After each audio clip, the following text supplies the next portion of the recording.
A luxury villa on Spain's Costa del Sol is raided by police. Inside, they uncover ledgers of illicit money and the deeds to a local football club purchased for just €1, a club secretly used to launder millions in dirty cash. Meanwhile, back in Moscow, a late-night movie showing turns into a bloodbath as gangsters battle with automatic weapons, leaving 10 men dead on the cinema floor. At first glance, these events, a cheap football club in Spain and a gangland shootout in Russia, seem worlds apart. Yet they are chapters of the same story, threads in the dark web of a single criminal empire. It's a name spoken in hushed tones from Brighton Beach to Berlin, the Solntsevskaya Bratva. They call themselves Bratva, meaning brotherhood, but law enforcement around the globe calls them one of the most powerful and feared crime syndicates in the world. How did a group of street toughs from a Moscow suburb grow into a global mafia, allegedly protected by powerful figures and expanding its reach across continents? Today we investigate the rise and ruthless reign of the Solntsevskaya Bratva, a story of blood, money and power that spans from the chaos of post-Soviet Russia to the wealthy enclaves of Western Europe. Who really controls the underworld? And could this brotherhood ever be brought to justice? To understand the Solntsevskaya Bratva, we must journey back to the late 1980s, in the dying days of the Soviet Union. It was an era of upheaval, a crumbling superpower where the old order was collapsing and lawlessness was spilling into the streets. Organized crime, long suppressed in the USSR, was roaring back to life in the shadows of a failing state. Amid breadlines and black markets, gangsters found opportunities. This period would later be dubbed Russia's Wild 1990s, a time of gangster capitalism that President Vladimir Putin himself would later denounce. But in those chaotic streets, a new breed of mobsters was being born. In Moscow's Solntsevo district, a working-class neighborhood, a former waiter turned racketeer named Sergei Mikhailov saw his chance. Mikhailov, known by the underworld nickname Mikas, had already done time for fraud. In the late 1980s, he gathered a crew of local tough young men, many of them unemployed and hungry, and forged them into a gang. They called themselves the Solntsevskaya Bratva, the Solntsevo Brotherhood. At first, their racket was simple, extorting protection money from street kiosks and cooperatives springing up in the loosening Soviet economy. As one Moscow organized crime officer later testified, "The first time I heard of Mikhailov was in 1987, when his Solntsevo group was extorting money from kiosks in Moscow." It started small, intimidating shopkeepers for a few rubles, but bigger things were around the corner. Even in these early days, Mikhailov was shrewd. He courted the traditional vori v zakone, the thieves in law, old-school Soviet crime bosses, to give his gang credibility. He brought a notorious thief-in-law named Gemal Kachidze into the fold to lend the young outfit some underworld legitimacy. And he chose his turf wisely. Solntsevo district wasn't just any neighborhood. It sat near major transport hubs, the M3 highway to Ukraine, Moscow's MKAD ring road, and even Vnukovo International Airport. Controlling these arteries gave the gang a stranglehold on key trading routes. Soon they muscled into the lucrative car import business, leveraging the nearby highway and airport to their advantage. But as the Soviet Union officially fell in 1991, the underworld only got more crowded and more violent. The Solntsevskaya Bratva's rise did not go unchallenged. A fierce rival emerged, the Chechen mafia, made up of tough ethnic Chechen gangs also vying for domination of Moscow's rackets. In the power vacuum of the early 90s, turf wars broke out. Moscow became a battlefield, and the Solntsevskaya found itself in a fight for survival against the ruthless Chechen mobsters.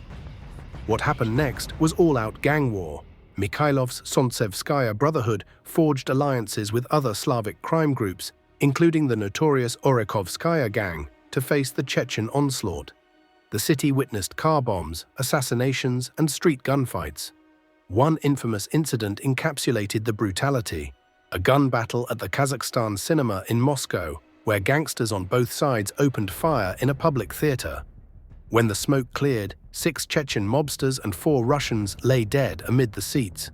It was a shockingly brazen episode of urban warfare, and it marked a turning point. The message was bloodily clear: the Solntsevskaya Bratva would not be pushed out. By the mid-1990s, the Chechen mafia had been driven back. Many of its leaders were eliminated or fled, and the Slavic mobs, with Solntsevskaya at the forefront, claimed victory in the battle for Moscow's underworld. The Brotherhood from Solntsevo had survived its trial by fire. Now, having vanquished their rivals, they stood primed to seize an empire amid the rubble of the Soviet collapse. But as the smoke cleared in Moscow, a new question emerged. How would this gang consolidate its power, and what would they do with their newfound supremacy? The answer would lie not just in bullets and intimidation, but in something far more insidious: political and economic influence. The Solntsevskaya Bratva was about to evolve from a street gang into a criminal corporation. With the competition eliminated and Russia rebuilding as a new nation, the Solntsevskaya Bratva entered its boom years. The mid to late 1990s saw Russia's chaotic rush to capitalism. State industries were privatized overnight, fortunes were made and stolen in weeks, and corruption seeped into every corner of public life. In this environment, crime bosses and businessmen often became indistinguishable. The Solntsevskaya leadership understood this new reality and adapted with frightening skill. They had fought turf wars. Now they would buy influence, launder money, and embed themselves in the very fabric of the new Russia. Their first move was to secure protection from above. Taking advantage of rampant official corruption, the Solntsevskaya gang established relationships with politicians and officials in the post-Soviet government. In the absence of a strong rule of law, money could buy almost anything: police information, prosecutors' silence, even political cover. By cozying up to power, the Bratva could tilt the system in their favor. One report noted that after the USSR's collapse, the Solntsevskaya were able to influence the Russian state for their own benefit. In practice, this meant bribing officials to look the other way, or using well-placed connections to neutralize investigations. The once ragtag street gang was plugging itself into the state apparatus, blurring the line between organized crime and government. At the same time, the gang laundered its growing wealth through legitimate businesses. Profits from extortion, drug trafficking, and arms dealing were pouring in, and the Bratva needed to wash this dirty money and make it grow. So they went on a buying spree. Through front men and shell companies, Sonvskaya operatives acquired banks, hotels, casinos, and even a stake in Moscow's Vnukovo International Airport. Yes, you heard that right. At their peak, this crime group reportedly had influence over a major international airport. By owning pieces of the real economy, they could both legitimize their image and create perfect vehicles to launder cash. A bank could mask illicit transfers as normal business transactions. An airport could facilitate smuggling. A casino could be a cash merry-go-round. The criminal and legal worlds were intertwining in bewildering ways. The Solntsevskaya Bratva didn't just stop at buying businesses, they aimed to control entire sectors. They became deeply involved in Russia's booming banking sector by the late 1990s. This was a strategic masterstroke. By owning or influencing banks, they could launder money at scale and also sidle up to the new billionaire class, the oligarchs.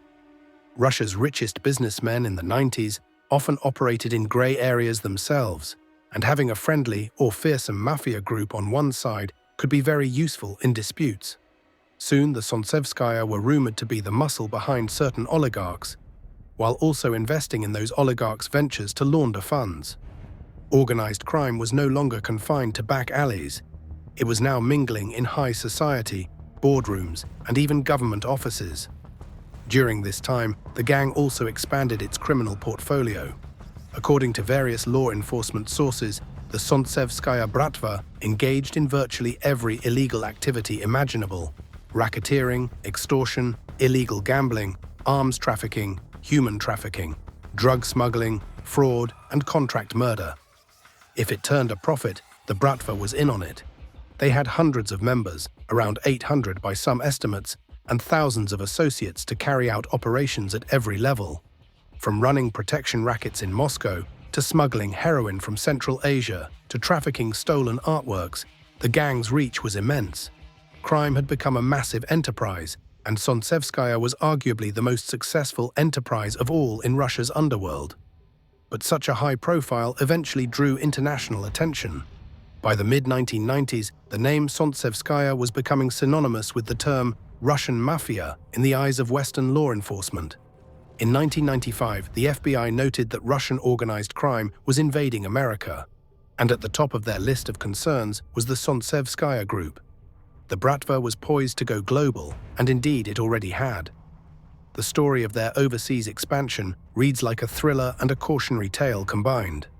One of the Solntsevskaya's boldest moves was sending a brigadier to set up shop in the United States. His name was Vyacheslav Ivankov, but in gangster circles he was known as Yaponchik, the Little Japanese, a nod to his nickname from Soviet prison. In the early 1990s, Ivankov was dispatched to New York City, allegedly to organize Russian mob activities in North America on behalf of the Solntsevskaya. He arrived in Brighton Beach, Brooklyn, an area with a large Russian immigrant community and a ready-made black market. Almost immediately, Ivankov began extorting local Russian-American businessmen, demanding payments for protection under threat of violence. These were men who had thought they'd left the threats of the motherland behind, only to find the Bratva waiting for them in the new world. US authorities, however, were watching. The FBI had never encountered a thief-in-law, a high-ranking Eurasian crime boss, on American soil before, and Ivankov became a target of intense surveillance. After a multi-year investigation, complete with wiretaps, undercover agents, and assistance from Russian police, the FBI pounced. In 1995, Ivankov was arrested in Brooklyn and later convicted on extortion charges. He became the first major Russian mafia boss ever convicted in the United States. At the time, officials hoped this would decapitate the snake and send a message to the Solntsevskaya leadership.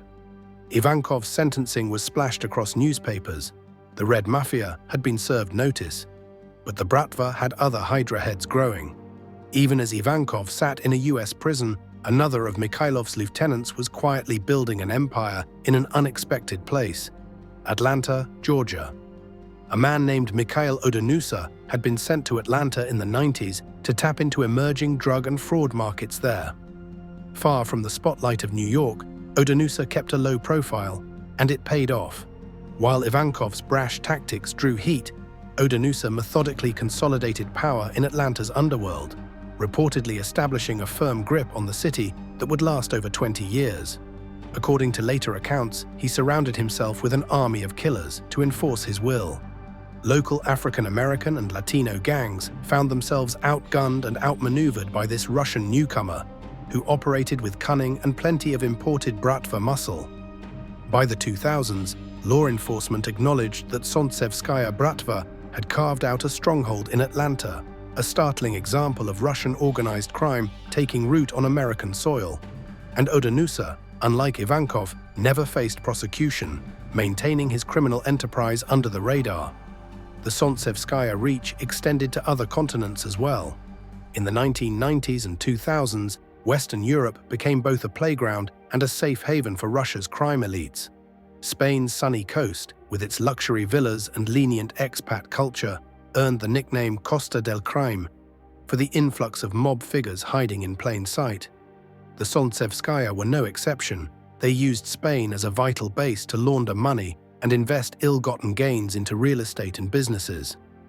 In one case, Spanish investigators later found that Solntsevskaya operatives had purchased a controlling stake in Marbella Football Club, a third-division football club, effectively using the team as a front to wash huge sums of cash.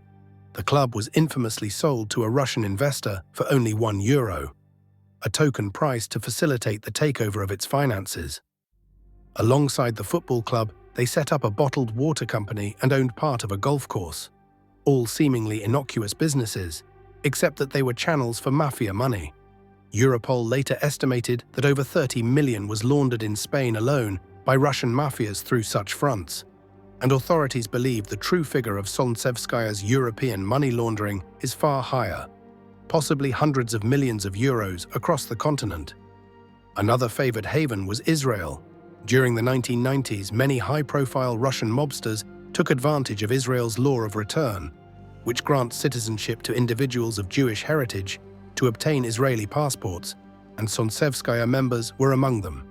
Israel's banking system and the absence of extradition for its citizens made it an attractive place to park criminal profits.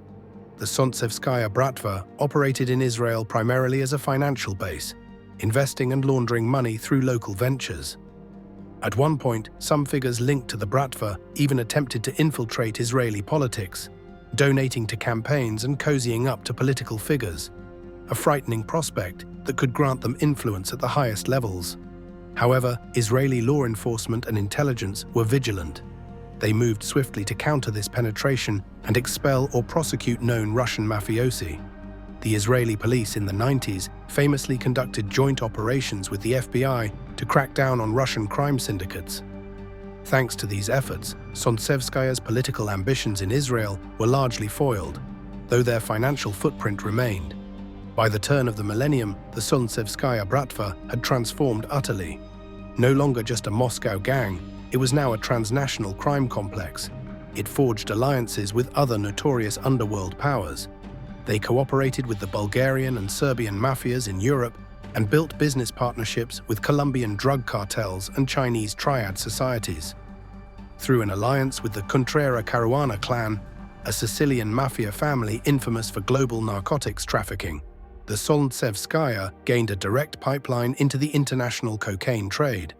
They provided distribution and muscle in Europe for South American cocaine, sharing profits with Italian and Latin American crime lords. By also partnering with Italy's Camorra and 'Ndrangheta mafias, the Russian Bratva further entrenched itself in lucrative drug and money laundering networks that spanned from Medellin to Moscow. In essence, the Solntsevskaya became a key node in the global criminal underworld, fluent in multiple languages of crime, drugs, arms, cyber fraud, human trafficking, and willing to work with anyone who could pay or profit. Yet even as this empire grew, it remained remarkably faceless to the public. In Russia, speaking the name Solntsevskaya Bratva above a whisper was rare. To many, it was simply part of a vague entity called the Russian mafia or Red Mafia. But make no mistake, law enforcement agencies from Europe to America were acutely aware that much of that Russian mafia activity traced back to this one group. And at the top of that group sat Sergei Mikhailov and his close lieutenants, men who, despite widely being accused of orchestrating international crimes, had never spent significant time behind bars. The question was, would their luck or protection hold indefinitely? As investigators on multiple continents started closing in, the Solntsevskaya leadership faced growing pressure. And soon, one of those leaders would find himself in the crosshairs of an unprecedented trial on foreign soil, a trial that would expose the gang's power and the limits of law enforcement's reach in dramatic fashion. In October 1996, far from the streets of Moscow, Sergei Mikhailov stepped off a plane in Geneva, Switzerland. He owned a lavish villa on Lake Geneva and fancied himself a legitimate businessman by then, mingling with Europe's elite. But Swiss authorities had a different view. To them, Mikhailov was the brains of Solntsevskaya, and they had spent years quietly building a case against him. As he arrived in Switzerland that fall, police swooped in and arrested Mikhailov on charges of belonging to a criminal organization. It was a bold move to actually prosecute the reputed godfather of the Russian mafia on neutral ground. Mikhailov's arrest sent shockwaves through international law enforcement and made headlines back in Russia. Could this be the moment the untouchable Mikas was finally caught in the net of justice? The trial began in 1998 in Geneva amid extraordinary security. The courthouse was under guard. Rumors swirled of possible reprisals. Inside, prosecutors laid out evidence of extortion and mob activity, while Mikhailov's defense portrayed him as an innocent entrepreneur and philanthropist. The proceedings quickly took on an almost cinematic tension. Key witnesses were so terrified that the court allowed them to testify in bulletproof vests for their own protection. One crucial witness, a former associate prepared to testify against Mikhailov, never made it to the stand because he was gunned down at his home in the Netherlands shortly before he could appear. His name was Vadim Rosenbaum, and his assassination in the Dutch town of Oorschot sent a chilling message to anyone else thinking of betraying the Bratva.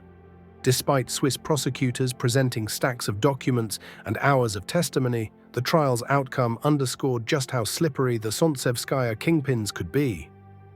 After intense deliberations, Mikhailov was acquitted.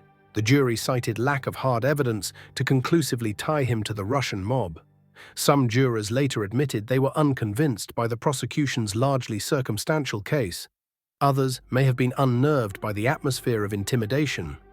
Swiss officials grumbled that Russian authorities had failed to cooperate or share critical intelligence, which hamstrung the case. Indeed, Russia's then Prosecutor General shrugged that the acquittal resulted from lack of coordination between the two countries. Mikhailov, for his part, claimed vindication. In a twist that felt like insult to injury, a Geneva court later ordered the government to pay Mikhailov several $100,000 in compensation for income lost during his detention. The alleged crime boss walked free, even wealthier than before, and flew home to Moscow in triumph, where he was greeted by TV cameras as if he were a returning celebrity. This Geneva trial was a turning point for the Solntsevskaya saga in two ways. First, it showed the limits of Western law enforcement when dealing with a mafia group that could intimidate witnesses and potentially enjoy protection from its home country. Second, it emboldened Mikhailov and his cohorts. After 1998, they had effectively stared down the West's justice system and walked away laughing. From that point on, the Solntsevskaya Bratva acted with even more confidence on the world stage, while keeping an even lower profile publicly. Sergei Mikhailov redoubled his efforts to present himself as a legitimate figure. He funded charities, rubbed shoulders with politicians, and cloaked himself in respectability. Photographs from the 2000s show Mikhailov beaming alongside senior Russian lawmakers, military officers, and even high-ranking clergy of the Russian Orthodox Church. To the casual observer, he might appear to be just another well-connected tycoon, maybe an oil baron or real estate magnate. This public relations campaign was so thorough that astonishingly, Mikhailov claimed to have been honored by President Putin himself. In 2014, Mikhailov proudly announced on his personal website that he had received a special presidential wristwatch from Vladimir Putin as a token of appreciation for his charitable work. He even posted photos, a Lux watch inscribed with Russia's double-headed eagle and Putin's signature, accompanied by a certificate apparently signed by the president. The news caused an uproar among Russian bloggers and journalists. Had the Kremlin really decorated an alleged mob boss? Putin's spokesman Dmitry Peskov quickly denied it, saying it's fake, and that no such gift was given. Whether Mikhailov truly received an official gift or procured an unofficial trinket is still a mystery. But the audacity of the claim spoke volumes. Here was a man whom multiple countries' law enforcement agencies identified as a top mobster, openly bragging about a handshake with the president. It was as if the Solntsevskaya were thumbing their nose at the world, confident that in Russia at least, they were untouchable. A clue to that confidence emerged from leaked documents that same decade. In 2010, WikiLeaks published US diplomatic cables that gave a candid assessment of the ties between organized crime and the Russian state. One cable contained a bombshell, an expert's report alleging that both Russia's Interior Ministry and the FSB, Federal Security Service, the successor to the KGB, had close links to the Sonvskaya crime syndicate, and that the FSB provided the real cover for the gang's activities. In plain terms, this meant elements within Russian law enforcement and intelligence were not fighting the Sontsevskaya, they were protecting it, perhaps even collaborating. The implications were staggering. The very agency tasked with Russia's security might be shielding the world's most powerful Russian mafia group from prosecution, allowing it to operate in exchange for favors or cuts of the profit. If true, it explained a lot. Why domestic cases against top mobsters tended to stall, why someone like Mikhailov could rise to prominence and remain free, and why Western requests for cooperation often hit a dead end. The leaked cable underscored what experts like Mark Galeotti, a renowned scholar of Russian organized crime, had long suspected, that in modern Russia, the lines between organized crime and state power are often blurred.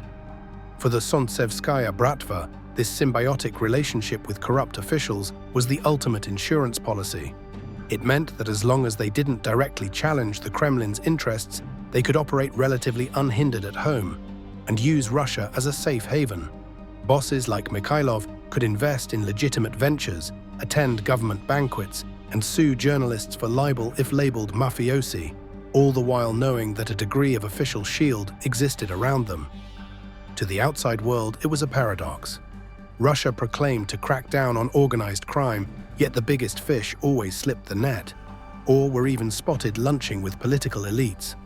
By the late 2010s, the Solntsevskaya's saga had almost faded from headlines, not because they disappeared, but because they became an invisible empire woven into the status quo. But they were still out there, still making moves. In 2017, a stark reminder of their reach surfaced in, of all places, the Spanish resort town of Marbella. Spanish authorities, after years of surveillance in coordination with Europol, launched Operation Oligarch, a sweeping crackdown on Russian mafia networks in Spain's south. Multiple high-profile suspects were arrested, including Arnold Tam, alias Arnold Spivakovsky, identified as a senior Solntsevskaya figure in charge of the Spanish operations. Raids across Marbella uncovered stashes of cash, firearms, including some exotic weapons like an arbalest crossbow, and troves of financial records. The scale of infiltration was shocking. Here were alleged emissaries of the Russian mob deeply invested in Spain's economy, rubbing elbows with local elites and even using a football club as a front for laundering money. Europol's statement painted a vivid picture. Two big Russian mafia groups, Sonvskaya and another from Moscow called Izmailovskaya, had developed a complex system to launder money in Spain, mainly through three companies in Malaga, a football club, a water bottling plant, and a golf club, washing over 30 million of illicit funds in just a few years. It seemed, finally, some Sontsevskaya operatives would face justice outside their home turf. But in a storyline that has become familiar, the victory was partial at best. While several men were indicted, Arnold Tam Spivakovsky, the linchpin of the operation, would never face trial. In March 2019, while out on bail in Spain, Spivakovsky was found dead at his home under somewhat clouded circumstances. Police sources indicated there was no sign of foul play, suggesting perhaps a suicide or natural cause, and his ex-wife claimed he had suffered depression since the arrest. Nonetheless, his death dealt a blow to the case. Spivakovsky's death will no doubt be a hurdle for Europol and local police. His alleged role has been central to Operation Oligarch, a source told reporters. In other words, the one man who could tie the threads together, potentially linking the money in Spain up the chain to Solntsevskaya's top bosses, was gone. The masterminds in Moscow, if they were watching, likely breathed a sigh of relief. In the end, what is the legacy of the Solntsevskaya Bratva? To this day, it remains a formidable underworld force, though much about it is shrouded in mystery. Estimates suggest it still has around 800 core members, and many more on its payroll, operating in multiple countries. Its fingerprints can be found on crimes ranging from major drug trafficking deals brokered with cartels, to sophisticated money laundering rings spanning across Europe, to classic protection rackets and fraud schemes in Moscow's markets. Where once they were known for shootouts and street brawls, today the Solntsevskaya are more likely to make headlines for white-collar crimes and corruption. A hacked bank, a fixed soccer match, a ghost investment in London real estate. They have learned that staying rich and powerful often means staying in the shadows. Law enforcement continues to pursue them, at least outside of Russia. In Europe and the US, investigations are ongoing into Solntsevskaya-linked money laundering, cybercrime and narcotics networks.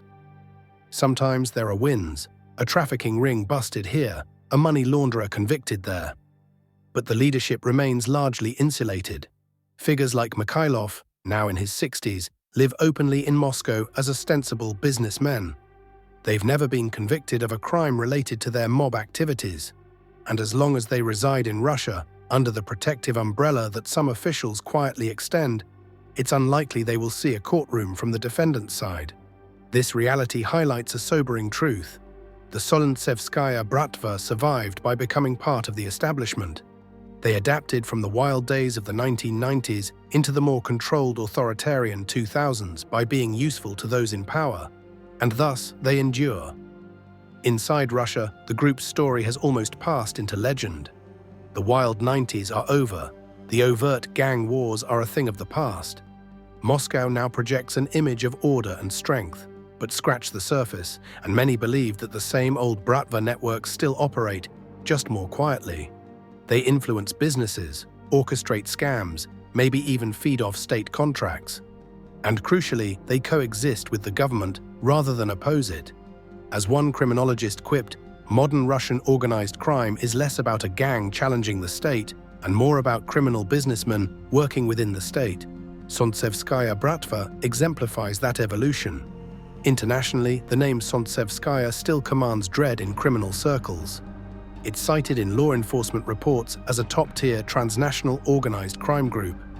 In 2021 or 2022, if a major drug shipment is seized in Europe with Russian suspects involved, whispers often trace it back to Solntsevo ties.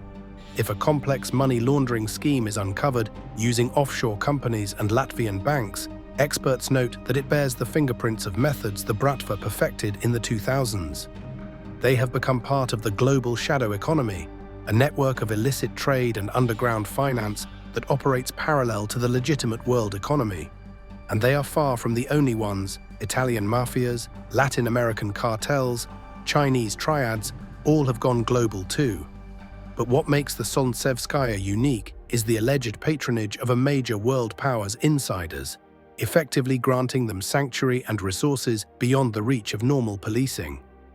As we reflect on the Solntsevskaya Bratva's saga, it's clear this isn't just a tale of one gang, but a lens into how organized crime evolved after the Soviet Union's fall. It grew not in spite of globalization and weak states, but because of them. When the Soviet state collapsed, groups like Sonvskaya stepped in to fill the void.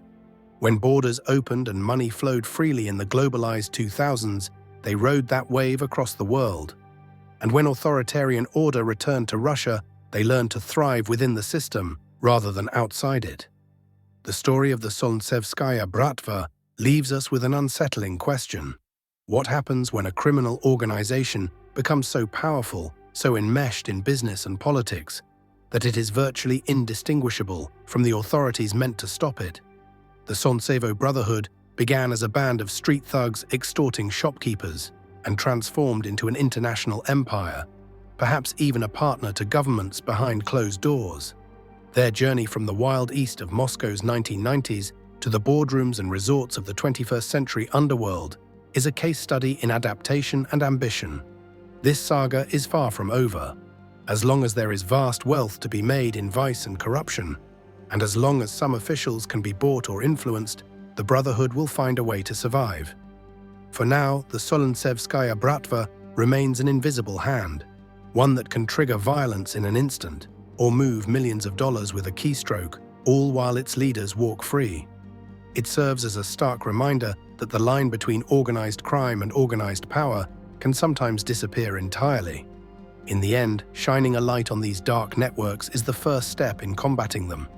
But one can't help but wonder, when the so-called untouchables enjoy the shelter of nations and the loyalty of a brotherhood bound by blood and gold, who will dare hold them to account? The Solntsevskaya Bratva's tale challenges us to confront the uncomfortable truth that in some corners of the world, the criminals are not lurking in the shadows. They're sitting in the high-rise offices, wearing suits, and perhaps even helping shape the course of nations. And until that changes, their story and their power will continue to cast a long, dark shadow across the globe.